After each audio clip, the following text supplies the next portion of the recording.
और बड़ी खबर आ रही है, जम्मू कश्मीर के पुंछ इलाके में सुरक्षा बलों की आतंकियों से मुठभेड़ चल रही थी और जानकारी ये निकल के आई कि मुठभेड़ में एक जेसीओ और एक जवान शहीद हुए हैं। मुठभेड़ में जेसीओ समेत 2 जवान शहीद हुए हैं। बड़ी खबर निकल के आ रही है। शाहनवाज जुड़ गए इस खबर पर। शाहनवाज, बहुत लंबा एनकाउंटर चला था, अब जानकारी निकल के आ रही है कि एक जेसीओ और एक जवान की यहाँ पर शहादत की खबर है। बिल्कुल नावेद, और ये जो सेना के सोर्सेज हैं उन्होंने कंफर्म किया है इस बात को कि 2 और जवान हमारे शहीद हुए हैं। दरअसल पीछे जो 2 जवान हमारे शहीद हुए थे उस दौरान एक जो जवान थे उनकी बॉडी रिट्रीव नहीं हुई थी, और ये जो जवान थे वो जेसीओ थे।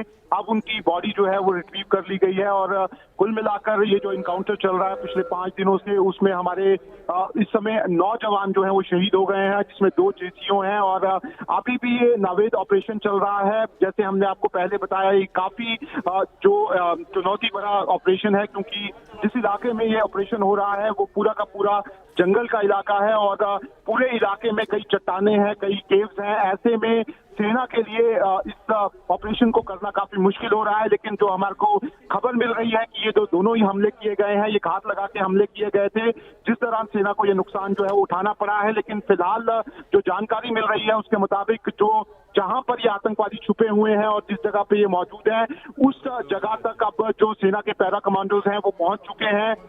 ये जो आतंकवादी हैं उनको पूरी तरह से घेर लिया गया है। कुछ देर पहले जो जम्मू कश्मीर के पुलिस के डीआईजी हैं जम्मू और पुंछ रेंज के, उन्होंने इस बात की पुष्टि की है कि जो ये आतंकवादी हैं ये पहले से ही इन इलाके में मौजूद थे, और लगातार कंटेक्स्ट एस्टेब्लिश जो है वो पिछले 2 महीने से यहाँ पर सर्च जो है वो चल रही थी। ऐसे में ये बड़ा ऑपरेशन है और ये बहुत ही सेंसिटिव इलाका। जो खबर है उसके मुताबिक 2 और हमारे जो जवान हैं जिसमें एक जेसीओ हैं वो शहीद हो गए हैं। नाविक जी, इस ऑपरेशन को लेकर और क्या डिटेल निकल के आ रही है, क्योंकि एक बहुत बड़े इलाके को यहाँ पर कॉर्डन किया हुआ है और ये बताया जा रहा है कि पूरे पैरा कमांडोज इसे अंजाम दे रहे हैं। बहुत बड़ी टिप होगी यहाँ पर। देखिए, बिल्कुल जो अलग अलग जानकारियां सामने आ रही हैं, जो हमारी यहाँ पर सेना के सूत्रों से बात हुई है उसके मुताबिक ये जो पूरा एरिया है ये जंगल का एरिया है, और ऐसा बताया जा रहा है कि हो सकता है कि यहाँ पर ये जो आतंकवादी हैं उन्होंने कोई हाइड आउट बनाया हो और उस हाइड आउट में छिपकर वो वहां से गोलाबारी जो है वो कर रहे हो। दूसरी बात नावेद जो निकल कर ये आ रही है कि ये जो आतंकवादी आए हैं ये बहुत ही अलग तरह से ट्रेंड आतंकवादी हैं। इनको जो भी ज्योग्राफिकल स्थिति है वहाँ की, जिस तरह के हालात है उसकी जानकारी इन लोगों को है। इसीलिए ये लोग जो है वो इतनी देर से यहाँ पर इनकाउंटर में इन्वॉल्व हैं। लेकिन नावेद जो हमारे इस समय जो पैरा कमांडोज और जो ट्रूपर्स वहाँ पे लगे हुए हैं वो जानते हैं कि इस तरह के ऑपरेशन कैसे करने हैं। पहले भी इस तरह के कई ऑपरेशन जो है वो हो चुके हैं। ऐसे में अब बहुत ही मतलब सेंसिटिव तरीके से ये पूरा ऑपरेशन हो रहा है, क्योंकि पहले ही काफी बड़ा नुकसान जो है वो हमें हो चुका है। ऐसे में सेना चाहेगी अब उसको कोई नुकसान ना हो और ये जो सारे आतंकवादी हैं उनको मार गिराया जाए, उसी के को लेकर पूरा ऑपरेशन हो रहा है। सेना इस समय हेलीकॉप्टर्स की भी मदद ले रही है। जी शाहनवाज, ऑपरेशन बहुत बड़ा है, हेलीकॉप्टर की मदद ली जा रही है, पैरा कमांडोज इस पूरे ऑपरेशन को अंजाम दे रहे हैं। लेकिन ये जो ताबड़तोड़ एनकाउंटर चल रहे हैं सेना की तरफ से, उसकी खींच भी दिखाई दे रही है।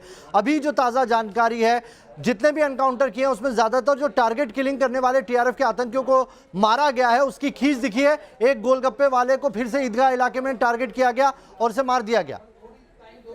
देखिए, बिल्कुल खींच दिख रही है, और आप देखेंगे जब से टारगेटिंग किलिंग हुई है उसके बाद से ही जो ऑपरेशंस हैं वो पूरे घाटी में चल रहे हैं। अगर हम बात करें तो पिछले 1 हफ्ते में एनआईए और जो दूसरी सुरक्षा एजेंसीज हैं उन्होंने करीब 1000 से ज्यादा ऐसे ओजीडब्ल्यू हैं जिनको पकड़ा था, उनकी गिरफ्तारी हुई थी, उनसे लगातार पूछताछ की जा रही थी। और ये पूछताछ का और जो जानकारी मिल रही थी उसी का नतीजा है कि पिछले 9 दिन में 13 लश्कर ए तैयबा और टीआरएफ के आतंकवादी जो है वो मारे गए हैं, और लगातार इस समय भी ऑपरेशन जो है वो घाटी के अलग अलग हिस्सों में चल रहे हैं। ऐसे में साफ तौर पर ये जो आईएसआई है और जो पाकिस्तान में बैठे हुए आतंकवादी हैं उनकी बौखलाहट है। लगातार उनकी प्लानिंग चल रही थी। अभी भी खुफिया विभाग से जो जानकारी सामने आई थी आज, उसके मुताबिक 200 लोगों की लिस्ट जो है वो बनाई गई थी। 21 सितंबर को पाकिस्तान के मुजफ्फराबाद में एक मीटिंग हुई थी जिसमें कई आतंकवादी। ये बहुत बड़ी जानकारी दे रहे हैं शाहनवाज आप। 200 लोगों की लिस्ट बनाई गई है, कौन कौन है उस टारगेट में वो भी जानेंगे आपसे। आप बने रहिए हमारे साथ।